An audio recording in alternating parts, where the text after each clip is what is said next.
di sebuah kampung kecil di tahun 1970.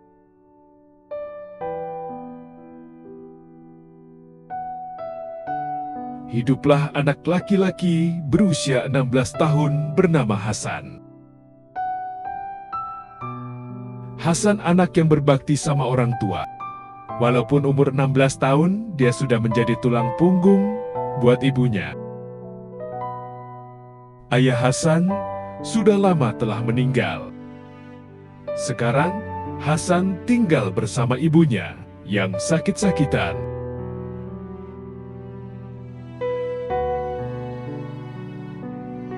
Walaupun miskin, keluarga Hasan dihormati dan disegani oleh warga kampung di situ. Karena ayah dan kakek Hasan di desa tersebut mempunyai ilmu kebatinan yang jarang dimiliki oleh semua orang. Kakek Hasan bernama Aki Wiranta, dan beliau masih hidup. Aki Wiranta dan almarhum ayah Hasan menjadi garda terdepan jika ada musibah dan ada masalah di kampung itu. Ilmu kebatinan itu sebenarnya turun-temurun dari kakek buyutnya. Dan tanpa Hasan sadari, sebenarnya Aki Wiranta sedikit telah memberikan ilmu itu sewaktu usia Hasan 40 hari.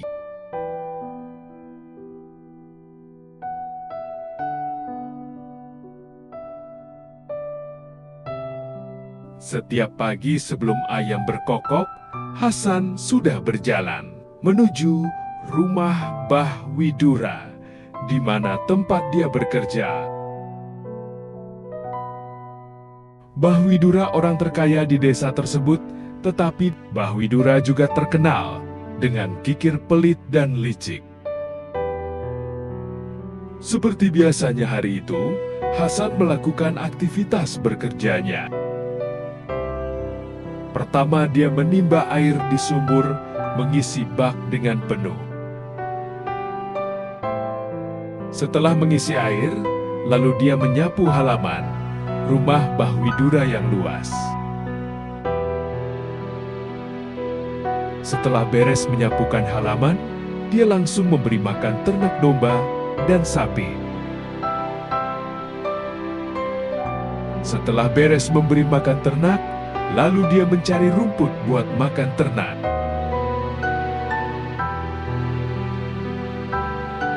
Karena ternak Mbah Widura banyak, sehari Hasan mencari rumput dengan 3 kali.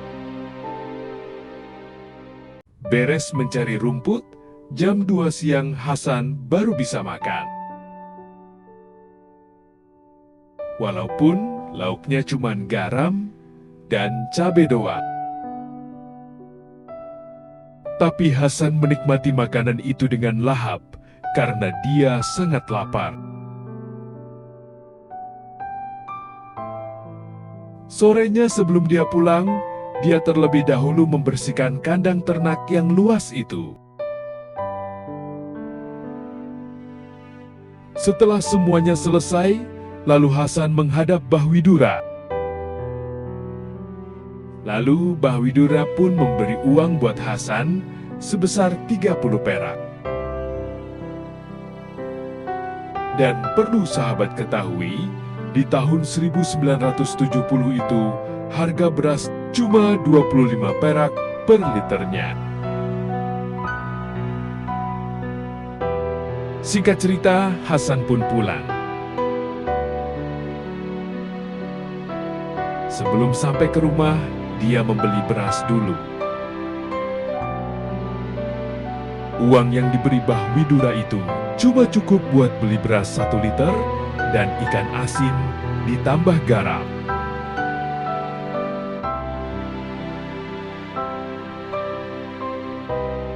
Karena tahu ibunya sedang sakit, setelah sampai di rumah, Hasan langsung memasaknya. Setelah selesai memasak, Hasan pun menyuapi ibunya. Malam itu, Hasan sedang merenung menatap bulan. Dia berpikir, terlalu berat pekerjaan yang dia alami saat ini. Tapi setelah mengingat waktu itu, Hasan pun menarik nafas dalam-dalam. Waktu itu ibunya sakit parah, Aki Wiranta juga tidak sanggup mengobatinya, karena ini penyakitnya urusan medis. Aki Wiranta dan ketua kampung menyarankan agar supaya ibunya Hasan dibawa ke kota menuju ke rumah sakit untuk dirawat inap. Untuk dibawa ke rumah sakit di kota, ketua kampung bilang, setidaknya harus punya uang 25.000. Uang 25.000 di tahun 1970 itu cukup besar bagi Hasan. Dan disinilah Hasan mulai berurusan dengan Mbah Widura. Waktu itu Hasan pergi ke rumah Mbah Widura karena Hasan tahu Mbah Widura menginginkan Hasan bekerja untuknya. Karena pekerja-pekerja sebelumnya telah mati mendadak. Setelah sampai di rumah Mbah Widura, lalu Hasan mengutarakan maksudnya untuk meminjam uang sebesar 25.000. Dan tidak disangka, Mbah Widura tersenyum. Dia berkata, "Boleh, tapi ada syaratnya." Dan syaratnya itu, Hasan harus bekerja selama 1 tahun. Membayangkan ibunya perlu dibawa ke rumah sakit, Hasan pun mengangguk tandanya setuju. Tanpa pikir panjang, Mbah Widura pun memberi uang kepada Hasan sebesar 25.000 perak. Kini 11 bulan telah berlalu, artinya 1 bulan lagi, Hasan bekerjanya telah selesai. Lain halnya dengan Mbah Widura, malam itu dia benar-benar gelisah. Dia sedang bingung mencari tumbal selanjutnya. Mau menumbalkan Hasan, dia tahu anaknya bisa diandalkan untuk mengurus pekerjaannya dengan baik. Lama mereka merenung, dan akhirnya dia menemukan solusinya. Dia teringat ibunya Hasan yang sedang sakit-sakitan. Menurut mereka ini pas buat dijadikan tumbal.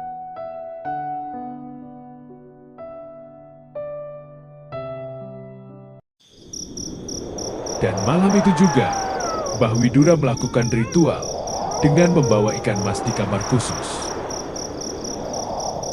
Lalu Mbah Widura membacakan mantra untuk mengundang siluman buta hijau. Tiba-tiba muncul gempa dan angin kencang. Setelah angin kencang dan gempa berhenti, lalu muncul sosok buta hijau yang mengerikan.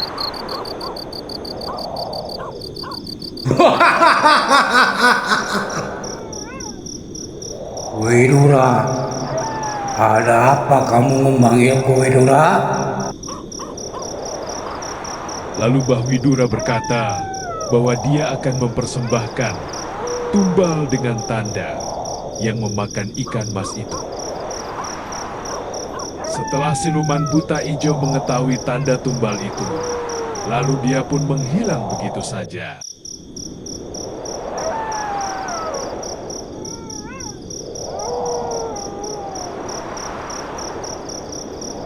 Lalu di keesokan harinya, istri Mbah Widura memasak ikan mas yang telah diberikan mantra.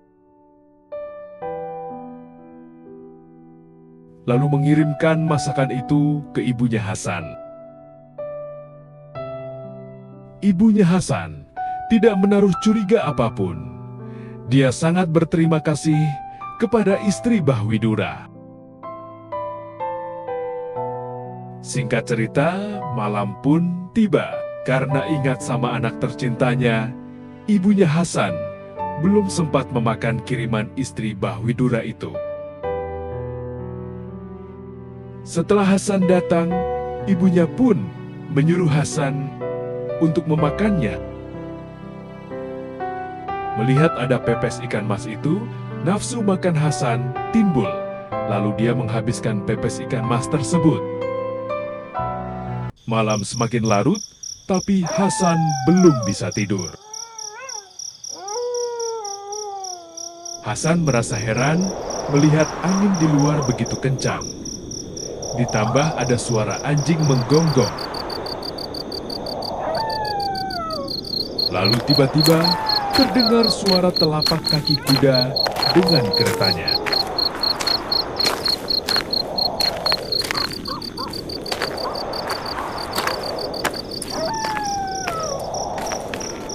Lalu ada yang memanggil dirinya.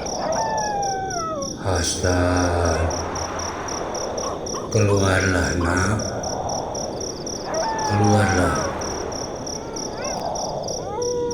Ayo, ikut bersama kami nak. Ayo.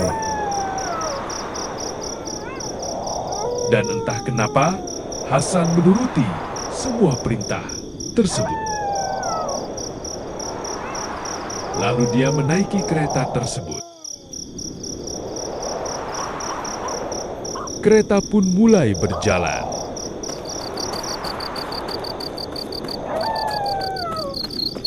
Dan cerita pun bersambung.